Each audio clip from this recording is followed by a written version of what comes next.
Nico, what did you make of the game, Argentina? I mean, we've been saying in the studio, what, 9 lives? You guys keep surviving, but ultimately that's what great champions do, isn't it?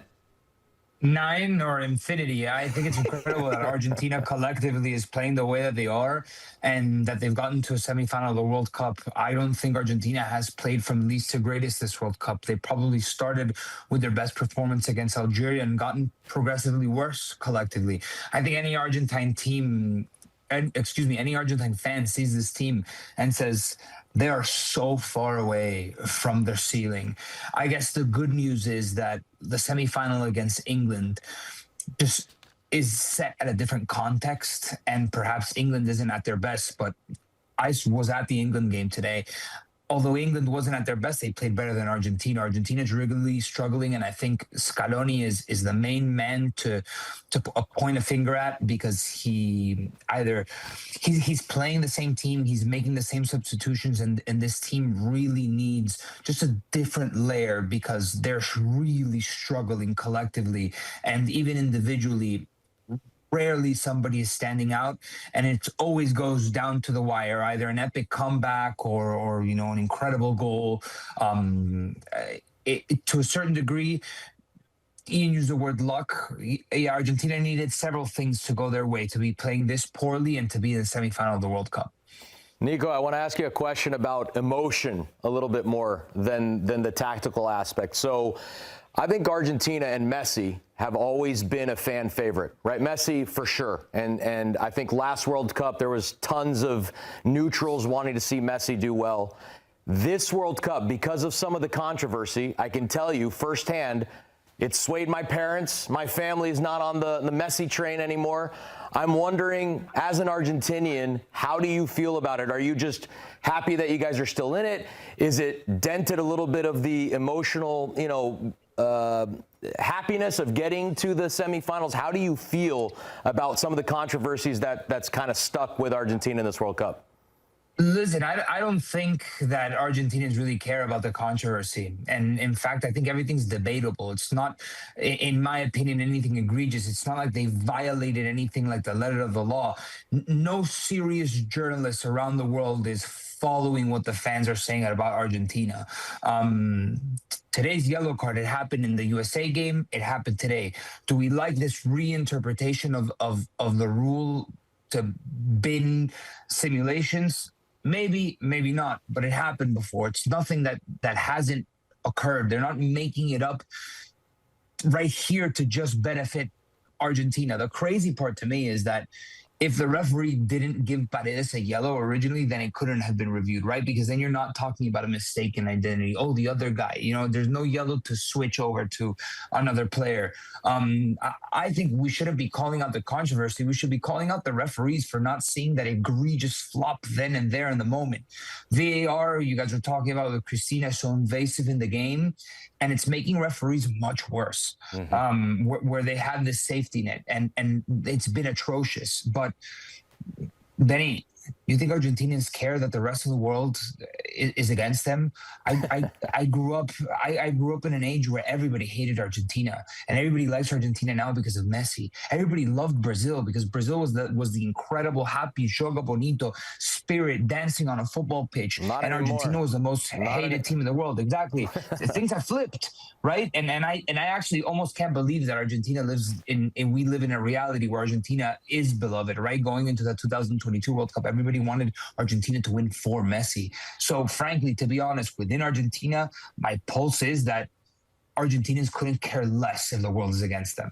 Nico, first and foremost, congratulations, man. Really happy for you that your nation's there in the semi-final. And even if the performances are controversial, or even the decisions are controversial, you're still in a semi-final and you're going up against England. Yeah. And I can guarantee you that Scotland will be behind Argentina in that game as well. Now, Lionel Messi's never faced off against England. This will be the first time he's ever going up against the Three Lions. From his performance tonight, what do you think he needs to improve on, and what do you think the team needs to improve on to be able to help Lionel Messi be more effective, Nico? Ian, Argentina needs to improve on so much, just collectively. I can't believe, honestly, the first shock of the night was that Scaloni went with the same team against Egypt, a team that lacks depth, that lacks verticality. 4 midfielders. De Paul is so far off of what he was in 2022.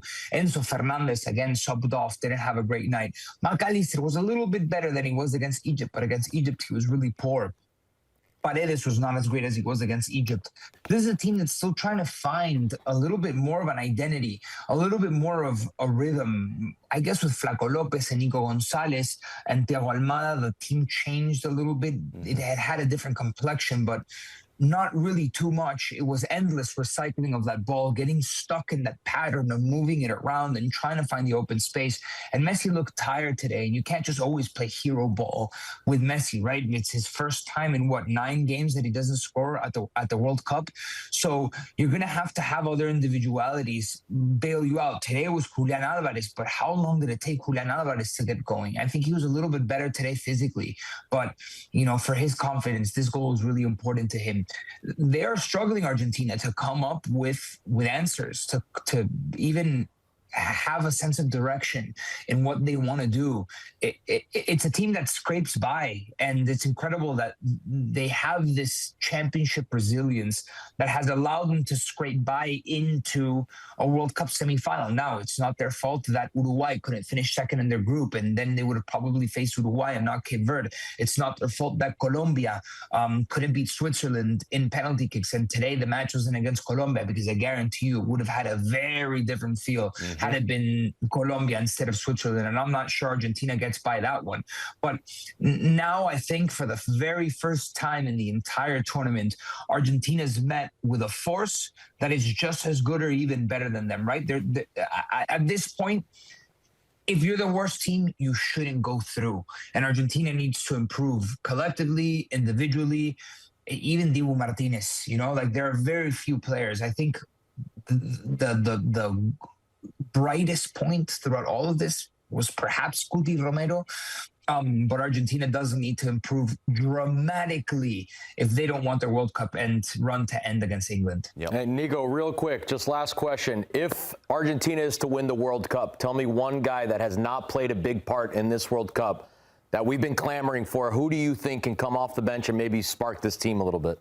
But Benny, that's the crazy part, right? Because it seems like Scaloni doesn't trust a lot of the guys that he brought, especially so deep into stoppage time. At this point, it's like, okay, you gave everybody a run. Let me see a Valentin Barco. Let me see a Nico Paz. Let me see a Gio Lo Celso.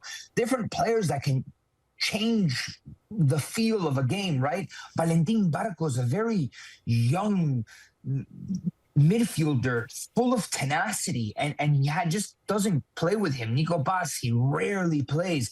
Giuliano Simeone, it's crazy that he has gotten no playing time at this World Cup, and that's what's most shocking about Scaloni, that he'd rather play with Rodrigo de Paul, who has had extremely questionable performances, when Juliano Simeone has been killing it all year for Atletico Madrid.